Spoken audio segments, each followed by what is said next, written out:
Hello বন্ধুরা, আজ বলবো আরেকটি শিক্ষামূলক কাহিনী, গাধা থেকে মানুষ তৈরি করা।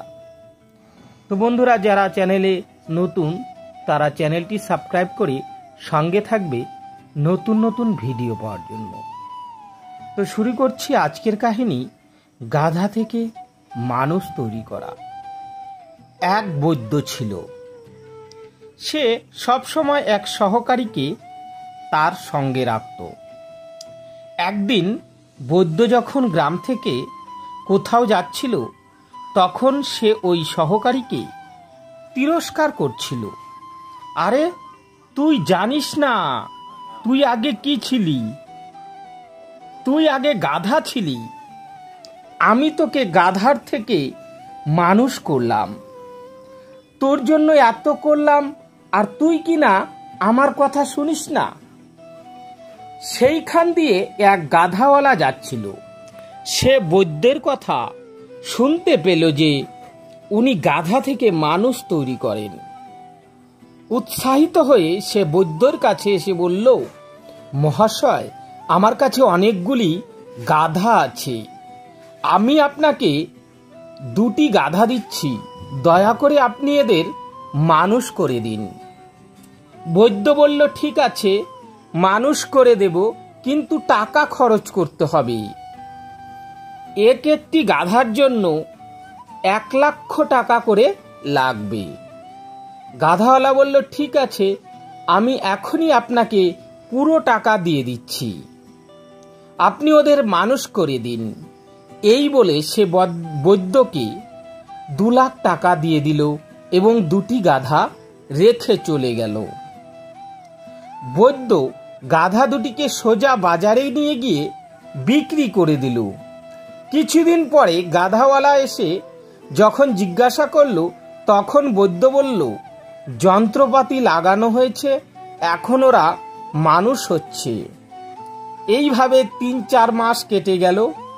তারপরে যখন সেই গাধাওয়ালা এলো, তখন বৈদ্য বলল, আরে, তুমি এতদিন আসনি কেন?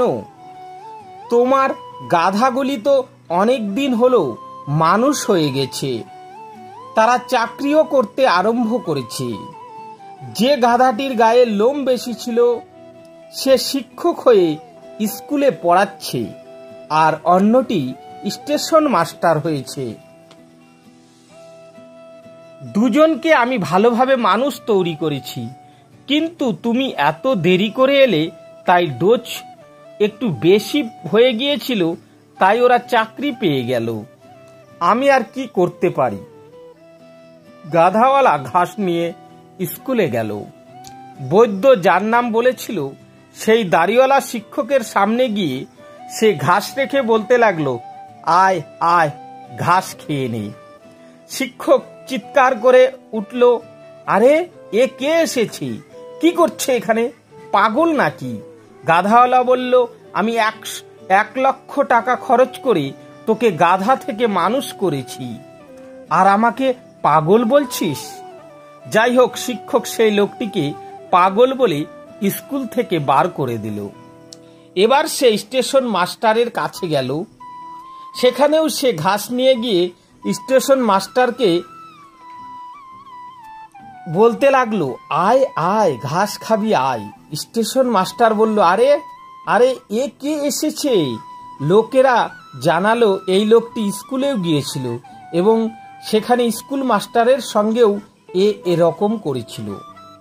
স্টেশন মাস্টারও তাকে পাগল ভেবে বাইরে বার করে দিল। গাধাওয়ালা বৈদ্যের কাছে এলো আর বলল, ওরা দুজনেই তো আমাকে পাগল বলেছে। বৈদ্য বলে, আরে, আমি তো আগেই বলেছি যে তুমি দেরি করে ফেলেছ, সেজন্য ওদের উপরে ডোজের মাত্রা বেশি হয়ে গেছে। পরিমাণ বেশি হয়ে যাওয়ার ফলে এখন আর তারা আমার আয়ত্তে নেই, আমি আর কি করতে পারি? মানুষ এইভাবে অহংকার বশত মনে করে আমি খুব বুদ্ধিমান, জ্ঞানী, তোমার মতো 10টা লোককে চড়াতে পারি। এই সবই হলো তার অহংকার। সে জানে না আগের জন্মে কি ছিল। এ জন্মে মানুষ হয়ে মনে করে আমি কি আহামরি একজন হয়েছি। তোমরা কিছুই বোঝো না, নিজেকে সব জানতা মনে করে আর কারোর কথাই শুনতে চায় না। তো বন্ধুরা, ভিডিওটি কেমন লাগলো? যদি ভালো লেগে থাকে লাইক, শেয়ার ও কমেন্ট করতে ভুলবেন না। আর এই চ্যানেলে যারা নতুন তারা চ্যানেলটি সাবস্ক্রাইব করে সঙ্গে থাকবে নতুন নতুন ভিডিও পাওয়ার জন্য। আজকের মতো এ পর্যন্তই, দেখা হবে পরবর্তী ভিডিওতে।